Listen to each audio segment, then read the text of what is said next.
So the second part of our Unit 4, or Unit 1, Lesson 1, we're going to be looking at maximum and minimum values of quadratic functions.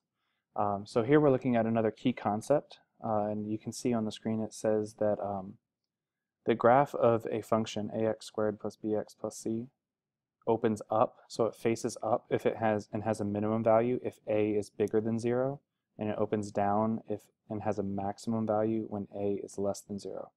And then obviously we can see the two pictures here. This graph faces up, so it has a minimum. Notice that this minimum value right here is the vertex of the graph, and over here where a is negative, the graph faces down, and the vertex right here is the maximum value. It's the highest value that the graph ever reaches, and the minimum is the lowest value that the graph ever reaches. So we have an example problem. Our example 3 says, consider the function f of x equals negative x squared plus 2x plus 3. We need to determine whether the function has a maximum or a minimum value.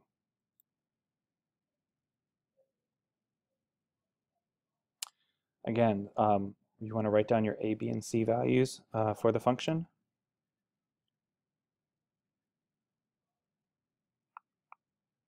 And notice that since a is -1, it's less than 0. So the graph opens down, and the function has a maximum value. That's all there is to it. Then we need to figure out what exactly is that maximum or minimum value. So in order to do that, we are going to look at the y-coordinate of the vertex. So remember, to find the x-coordinate of the vertex, we have to do negative b over 2a. So b was 2, so negative 2 divided by 2a, 2 times a was -1, 2 times -1. If we simplify that fraction, we're going to get the value of 1. That's our x-coordinate from the vertex. And then to find the y-coordinate of the vertex, we just need to evaluate the function for x equals 1. That just means plug in the value x equals 1. So when we plug it in, you can see down here, we plugged it in, and we get the value 4.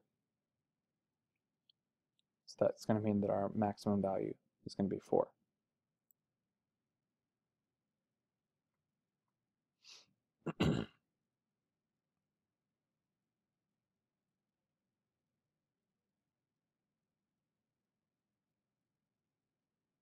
There we go. The maximum value of the function is 4. Okay, now we're going to look at the same function we've been looking at, but we're going to find the domain and the range of the function. For those of you who don't remember, the domain covers the x values of the function. It's basically just saying, you know, what x values would this graph touch if we were going to graph the function. That's for the domain. And the range is going to say essentially which y values of, you know, on the axes would the graph touch if we were going to graph it. And the nice thing, this says right here, the domain is all real numbers. And that's going to be the case for every single quadratic equation. It's always that. Another way you can say this is that the x values range from, or they go from -infinity to +infinity. That's another way of saying all real numbers. The range, however, could change, and it's going to change for every single problem. For this problem, it says that the range is all real numbers less than or equal to the maximum value. Since this function has a negative a value, it's going to open down. So it's going to follow a pattern kind of like this that my mouse is tracing. So since it has a maximum, the highest value it's ever going to touch, remember, was 4. So it's going to go from any value from 4 and below. So this is one way you can say it. F of x is less than or equal to 4. Another way you can say that is that it goes from -infinity up to 4.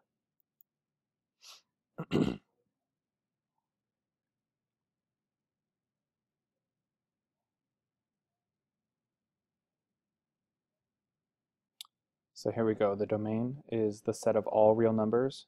When you use these curly brace things here, that's called, the way you read that is you say the set of. So for the range, we'd say the set of f of x, the vertical line, you say such that. So the set of all f of x such that f of x is less than or equal to 4.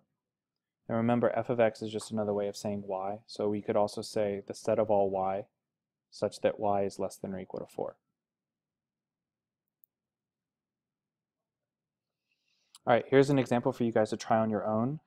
For part A, we need to look at the function f of x equals x squared plus 4x minus 1. You want to find if it has a max or a minimum. Pause the video, think about it, then move ahead when you're ready to find the answer on the next screen.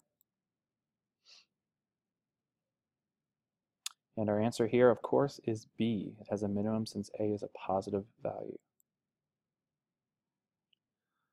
Okay, now we're part B of the problem. We need to figure out what is the maximum or minimum value. So pause the video, do some work, figure out what you need to do to find the answer. Come back and start the video and advance to the next slide when you are ready. So here we can see the answer for the maximum or minimum value is -5. Remember that since the function has a minimum value, the minimum value is -5.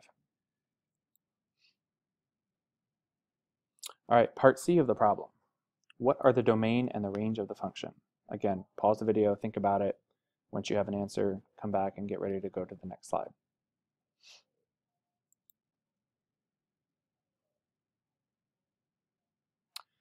And the domain and range, we have to answer part A. The domain, again, is all real numbers, just like always. So you should have immediately been able to recognize C and D aren't actual possibilities because they don't say all real numbers for the domain. The difference between A and B is just here we have greater than or equal to, here we have less than or equal to. Remember that since it's the minimum, all the values are going to be higher in the range than our minimum value, so we have to use greater than or equal to because they're going to be higher than that value. All right, the final example in any section is always going to be a real-world example where we look at a word problem.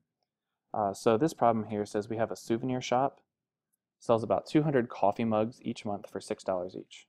The shop owner estimates that for each 50-cent increase in the price, he will sell about 10 fewer coffee mugs per month. How much should the owner charge for each mug in order to maximize the monthly income from their sales?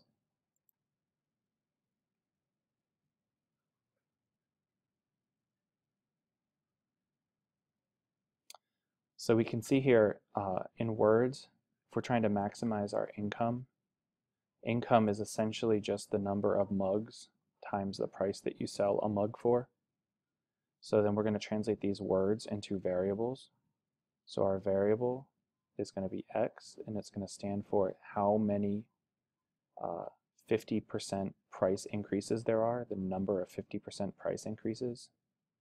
And then I of x, that stands for income. The income of x function is equals the income as a function of x. It's just like it says here.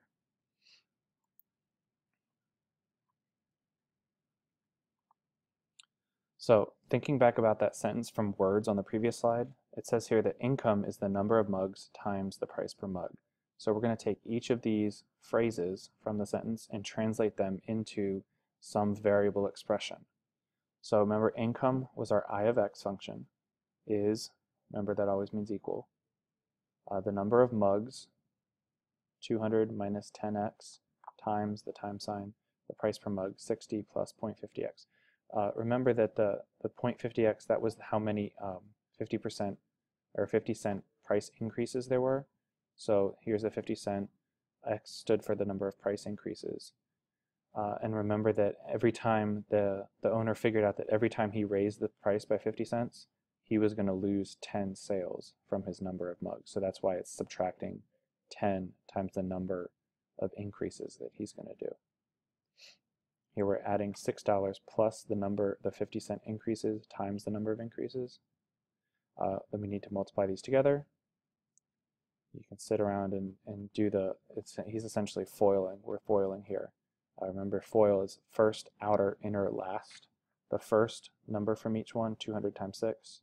The outermost, the 200 times the 0.50x, that comes next. The inner, the negative 10x times the 6. And finally, the last thing from each set of parentheses, the negative 10x times the 0.50x, right here. Simplify, you come up with the answer, negative 5x squared plus 40x plus 1200. Make sure it's really important that you put it in standard form, which has the x squared term first, and then the x term, and then the constant term last. So for this function, a is negative 5, b is 40, and c is 1200. Notice that a is less than 0, it's negative 5, so that means the function has a maximum value. So now we're going to use the formula negative b over 2a to figure out what that maximum value is. So remember, we start off by doing negative b over 2a. We plug in our values, simplify, and you're going to get x is 4.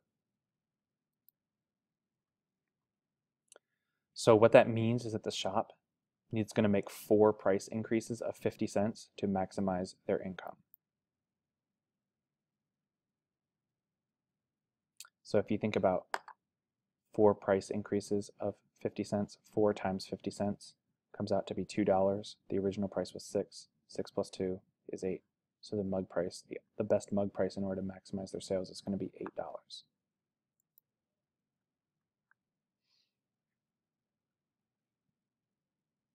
Okay, part B.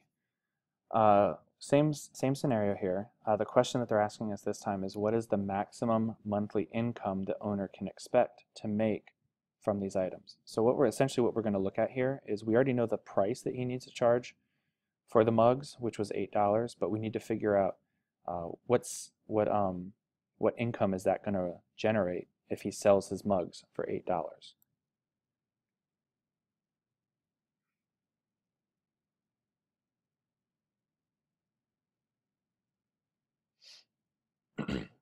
So remember that the $8 price came from the fact that there were going to be 4 50-cent price increases. Remember, the 4 times 0.5 was $2, so he was adding $2 to the base price of $6 up here. But the key thing here is that we found that x was 4 when we did the negative b over 2a. So we're going to plug that 4 number into our equation. We simplify, we get the value 1280. So essentially, his maximum monthly income is going to be that number right there, 1280.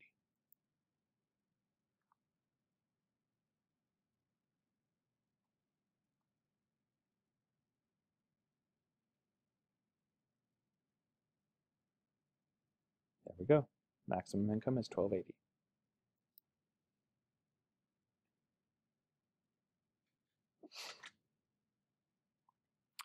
These are just some steps that you can go through on your graphing calculator to, it's another way to find a maximum or a minimum value. Instead of doing it by hand, you can do it on the calculator. You can just scroll through these slides at your own pace. Okay, here's a problem for you to check on your own. Go ahead and work on it, pause the video, come back when you're ready to check your answer. The answer will be on the next slide.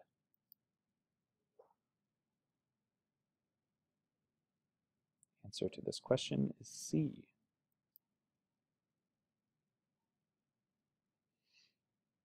Now we're looking at the maximum income from selling items. Pause the video, come back when you're ready to move forward.